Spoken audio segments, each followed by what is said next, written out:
অনাদর অবহেলা মানুষকে কষ্ট দেয় না, বরং আদরের পর অনাদর অবহেলা মানুষকে মানসিকভাবে শেষ করে দেয়।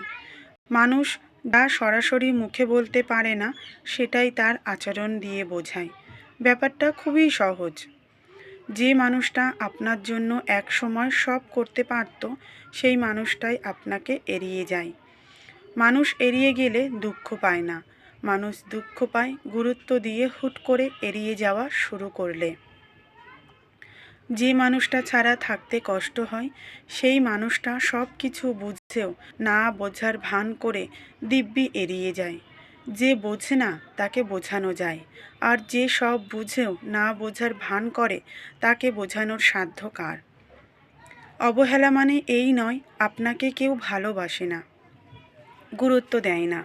অবহেলা মানে যে মানুষটা আপনাকে প্রচণ্ড ভালোবাসে, মূলত তার হুট করে বদলে যাওয়া রূপটাই আপনার কাছে অবহেলা।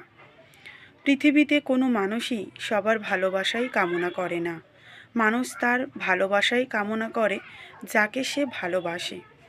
ভালোবাসার মানুষটি ঠিক একইভাবে সারা জীবন ভালো না বাসলে মানুষের দুঃখের শেষ থাকে না। মানুষ অনাদর সহ্য করতে পারে, তবে আদরের পর অনাদর মোটেও সহ্য করতে পারে না।